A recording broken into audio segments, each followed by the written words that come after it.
Christina, what are some of the challenges you have each day? Hello? Okay. You know, every day gets easier, but some of the challenges with having an eating disorder is knowing that it's not going to go away. But it does get easier, like I said. Some of the challenges that I actually have to do in order to stay on track is meal plans, making sure that even if I'm not hungry, I'm eating what I'm supposed to eat 3 times a day, little meals in between, because if I skip one, I might end up doing something that I'm not supposed to be doing, like binging.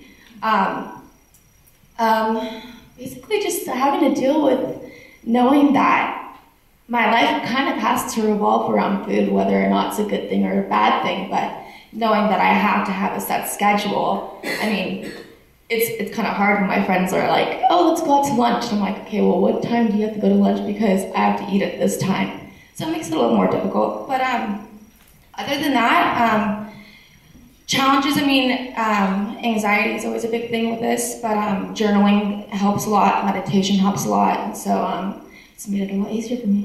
That's about it. What are the most rewarding and frustrating parts of working with individuals with eating disorders? I can answer that very quickly. And the most rewarding part is around the holidays. We start getting holiday cards from patients. I've done it for 20 years, so some of my patients are all grown up now and with kids of their own, and so it's really neat to hear from them, you know, once a year saying, hey, we have a new addition to our family, or little Johnny's 6 years old now and I'm doing such and such, and you know, remembering working with them and at that time of their life, then believing there was nothing other than the eating disorder in their life. They couldn't imagine living a life without an eating disorder, and actually seeing them now with a family and doing the things that they want to do and not consumed by the eating disorder is tremendously rewarding.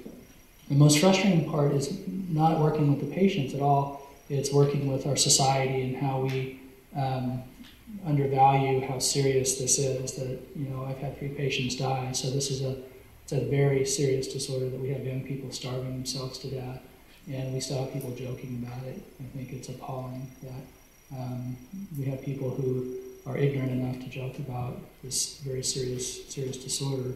And so part of what I like to do in coming out to groups like this is really serious stuff, and we need to take it seriously, both at a family level, but also as a societal level, and put more money into research so that we can start understanding really what's happening for these young people. What I love about working with eating disorder clients is they're all wonderful people. I mean, the personality of somebody who catches an eating disorder is also what makes them wonderful. They tend to be very creative and passionate about things and caring, and once you see them come out of the fog of being in an eating disorder, you see that personality blossom again. To hear parents say, oh my God, I have my daughter back. I haven't seen this in years. To see them find that the world really can be a cool place to be. But they're just vivacious and interesting and pleasant, and because one of the tricks I think of being able to work with the eating disorder is to see the person that's behind the eating disorder. I've never forgotten Tony sort of explained the eating disorder as being this being the person and this being the eating disorder, and it covers up the soul and the sense of self. And once we pry that off, then you see the person and the personality that's underneath. And so it's a wonder to see that blossom. I think a very frustrating part is that it is such a slow process that we haven't figured out how to make it faster. And that is so that you have to suffer all this anxiety to progress.